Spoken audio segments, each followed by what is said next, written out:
बिस्मिल्लाहिर्रहमानिर्रहीम। अस्सलाम वालेकुम नाज़रीन, आप देख रहे हैं पॉजिटिव पाकिस्तान और मैं हूं जाहिद भट्ट। नाज़रीन, आज बात करेंगे मियां जावेद लतीफ़ के हवाले से, और इसके अलावा आज जहांगीर तरीन के कुछ अरकान असम्बली इमरान खान साहब से कुछ देर में मुलाकात करने जा रहे हैं। इसकी क्या तफसीलात है वो भी आपके सामने रखेंगे। सबसे पहले नाज़रीन, मियां जावेद लतीफ़ के केस के हवाले से अगर देखें तो आज उनको पुलिस ने गिरफ्तार कर लिया है। अगर इस केस का पस मंजर देखा जाए तो उन्होंने माजी में एक टीवी टॉक शो पे बैठकर ये कहा था कि मरियम नवाज को कुछ थ्रेड्स हैं और उनको कुछ खतरात लाक हैं। अगर मरियम नवाज को कुछ हो जाता है तो फिर हम पाकिस्तान खपे का नारा नहीं लगाएंगे पीपी की तरह, और ना ही हम जो है ना वो खामोश बैठेंगे। साथ में उन्होंने बांग्लादेश की मिसाल भी देकर ये कहा था कि जिस तरह से माजी में बांग्लादेश टूटकर अलग हुआ था, तो उसका ये रेफरेंस देना, ये उस बात का उनका ये मकसद था कि वो मुल्क की सालमियत को खतरे में डाल रहे हैं, यानी मुल्क को अलग करने की या टुकड़ों में तकसीम करने की बात कर रहे थे। और फिर उन्होंने ये बयान सिर्फ एक टीवी टॉक शो में नहीं दिया, बल्कि उसके बाद जब मुतअद्दिद बारों से ये सवाल भी किया गया, पूछा गया कि आपने मुल्क के खिलाफ ये बात की है, तो उन्होंने इस बात पे कहा कि मैं अपनी बात पे कायम हूं, और बार बार उन्होंने अपनी बातें दोहराई भी। उसके फिर 20 मार्च को लाहौर में जो टाउनशिप का थाना, उसमें सलीम जमील नामी एक शख्स ने इनके खिलाफ एक मुकदमा दर्ज करवाया था, और मुकदमे में यह कहा गया था कि इन्होंने इदारों के खिलाफ हर्जा सराई की है, जो मुल्क की कौमी सलामती है उसको इन्होंने खतरे में डाला है।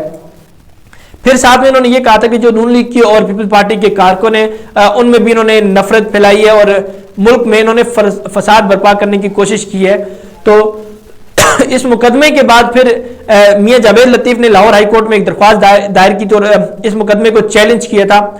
फिर सेशन कोर्ट ने यह कहा था कि पुलिस को यह हुक्म जारी किया था कि जब तक इनकी दरख्वास्त का फैसला नहीं हो जाता तब तक इनको गिरफ्तार नहीं किया जाए।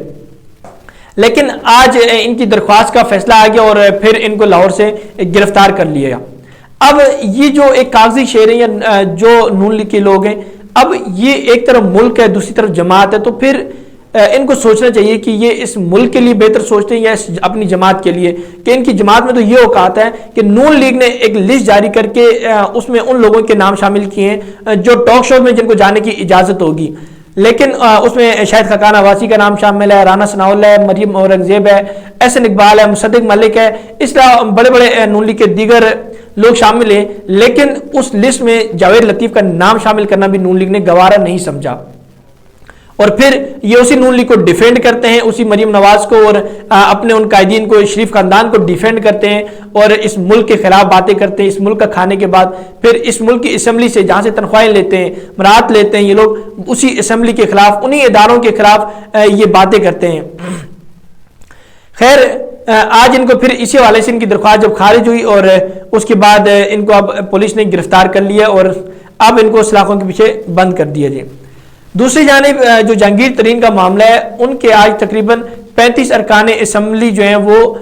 कुछ MPAs हैं, कुछ MNAs हैं, वो इमरान खान साहब से मुलाकात कर रहे हैं। और अभी कुछ देर पहले उनकी जहांगीर तरीन साहब के घर पर जहांगीर तरीन के साथ मुलाकात हुई है, एक इजलास हुआ है और उसमें उन्होंने ये डिसाइड किया है कि इमरान खान साहब से किन मामला पर बात करनी है, किन इशूज़ पर उनसे बात होगी, और जो इनको इश्यूज हैं, जो आपस में जो दूरियां हैं या जो मसाइल पैदा हुए हैं या जो आपस में इख्तलाफात हैं, वो उन पर डिस्कस किया जाएगा इमरान खान साहब के हवाले से। जहांगीर तरीन खुद इसमें शामिल नहीं होंगे, लेकिन उनके 35 लोग इसमें शामिल होंगे। माजी में भी काफ़ी अरसे से ये जहांगीर तरीन और इमरान खान के दरमियान काफ़ी तनाव नज़र आया है, लेकिन इसकी वजह यह थी कि जहांगीर तरीन के खिलाफ जब मुख्तलिफ मुकदमात में इनके खिलाफ इन्वेस्टिगेशन की गई, नेब की तरफ से, FIA की तरफ से, शुगर मिल का मामला इनके साथ मौजूद था, दीगर कई मामले, तो लेकिन इमरान खान साहब ने हमेशा एक ही बात की कि मैं एहतिसाब करूंगा, चाहे वो मेरे दोस्त हो, मेरे दुश्मन हो या कोई भी हो, जिसने इस मुल्क को लूटा है, इस कौम को लूटा है, मैं उनका एहतिसाब करके रहूंगा। और फिर अदारे भी जो है ना वो इदारे खुले हैं, आज़ाद हैं, वो कभी भी किसी का भी एहतिसाब कर सकते हैं, किसी को भी बुला सकते हैं। मैं कभी किसी ये नहीं कहूँगा कि ये मेरा करीबी है तो इसका एहतिसाब नहीं होना चाहिए, या ये मेरा मुखालिफ है तो इसका एहतिसाब होना चाहिए। उन्होंने हमेशा इदारों की आज़ादी की बात की। और फिर जहांगीर तरीन वाला मामला है तो इस पर भी इमरान खान साहब से पूछा गया बार बार, तो इमरान खान साहब ने एक ही जवाब दिया कि मैं ये खुद नहीं करवा रहा, ये इदारे कर रहे हैं, तो इदारों को ये हक हासिल है कि जिन पर भी उनको शुबू को शुबहात हो या किसी भी तरह का कोई इशू हो तो वो उससे इन्वेस्टिगेशन कर सकते हैं। खैर, फिर پی ٹی آئی کے اندر کچھ ٹولے موجود ہیں, کچھ گروپس موجود ہیں جو ایک دوسرے کو عمران خان کے قریب نہیں آنے دیتے. کل شاہ محمود قریشی نے بھی ملتان میں تقریر کے دوران جہانگیر ترین کے حوالے سے کافی ساری باتیں کی. انہوں نے جہانگیر ترین کی کھل کر مخالفت بھی کی, اور ساتھ میں انہوں نے جہانگیر ترین کی جو لوگ باتیں کرتے تھے کہ ہمارے گروپ ہے اور ہم پی ٹی آئی سے اگر علیحدگی اختیار کر لیں تو ہم اپنی حکومت بنا سکتے ہیں یا حکومت کو ٹف ٹائم دے سکتے ہیں, مختلف ماضی میں ان کی جو بیانات تھے اس کے حوالے سے شاہ محمود قریشی نے یہی کہا کہ پنجاب کی جو عوام ہے وہ اتنی بھی سادی نہیں ہے, وہ ہر بات سمجھتی ہے کہ کون کیا کر رہا ہے, کون کیسا ہے, وہ ہر ایک کو بہت اچھے سے جانتی ہے, سمجھتی بھی ہے. دوسری جانب اگر کوئی کسی شخص کے ذہن میں یہ ہے کہ اس کے 30-40 ارکان اسمبلی ہیں یا ان کے کچھ لوگ موجود ہیں جو حکومت کو ٹف ٹائم دے سکتے ہیں, عمران خان کو ٹف ٹائم دے سکتے ہیں, تو یہ ان کی بھول ہے, کیونکہ اس میں عمران خان صاحب کی 22 سالہ جدوجہد شامل ہے. ان لوگوں کو جو ووٹ ملا ہے, جو ہمارے کارکن ہیں, جو نظریاتی کارکن ہیں, وہ سب اچھے سے جانتے ہیں اور وہ بہت بہتر طریقے سے. تو وہ پھر عمران خان کا جو ایجنڈا ہے یا عمران خان کو سپورٹ کرتے ہیں, وہ کسی شخصیت کو یا کسی ایک فرد کو سپورٹ نہیں کرتے, بلکہ وہ عمران خان کو اور اس کے نظریے کو سپورٹ کرتے ہیں. تو یہ اپنے ذہن سے نکال لیا جائے کہ کوئی یہ سوچ لے کہ ہم حکومت سے علیحدہ ہوں گے تو حکومت جو ہے نا وہ مشکل میں کھڑی ہوگی, حکومت کو مسئلے کھڑے ہوں گے. بظاہر ان کی تقریر سے بہت ساری چیزیں واضح بھی ہو رہی تھی اور یہ واضح نظر آ رہا تھا کہ تحریک انصاف کے اندر مختلف گروپس موجود ہیں, تحریک انصاف مختلف گروپس میں بڑھ چکی ہے. تو دوسری طرف اپوزیشن کی بھی یہی کوشش رہی ہے کہ جہانگیر ترین کسی نہ کسی طرح سے حکومت سے علیحدہ ہو جائیں, عمران خان سے علیحدہ ہو جائیں. نون لیگ نے یہ بڑی کوشش کی کہ اگر یہ ان سے علیحدہ ہو جاتے ہیں تو وہ پنجاب میں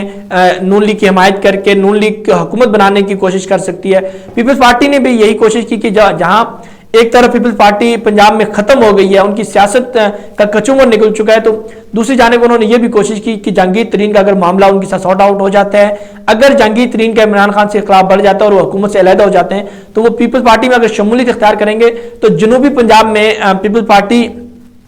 ایک بار پھر اپنے پاؤں پہ کھڑی ہو جائے گی. یعنی جہانگیر ترین کے جو لوگ ہیں اگر وہ پیپل پارٹی میں شمولیت اختیار کر لیتے تو پیپل پارٹی کی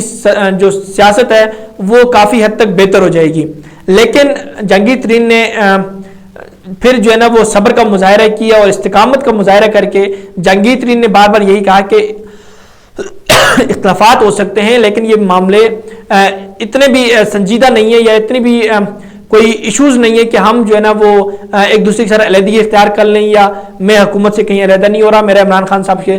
پرانی دوستی ہے, بہت پرانا رشتہ ہے, تو میں اس رشتے کو کبھی بھی ختم نہیں کروں گا. میں ہر حال میں ہر معاملے میں میرے ساتھ جو بھی ہو جائے میں حکومت کے ساتھ ہوں, میں تحریک انصاف کے ساتھ شروع سے تھا اور ابھی بھی تحریک انصاف کے ساتھ ہوں. میں تحریک انصاف سے کبھی بھی علیحدگی اختیار نہیں کر رہا. تو اسی حوالے سے پھر آج ان کے جو لوگ ہیں وہ عمران خان صاحب سے ملاقات کر رہے ہیں. اب اس میں کیا طے پاتا ہے, یہ امید بھی کی جا سکتی ہے کہ آگے پھر جہانگیر ترین سے عمران خان صاحب جو ہے نا وہ خود بھی ملاقات کریں. تو اس حوالے سے کیا مزید اپڈیٹس ہوں گی, کیا تفصیلات ہوں گی, وہ بھی میں آپ کے سامنے پیش کرتا رہوں گا. تب تک اپنا خیال رکھیے گا, مجھے دیجیے اجازت, اللہ حافظ.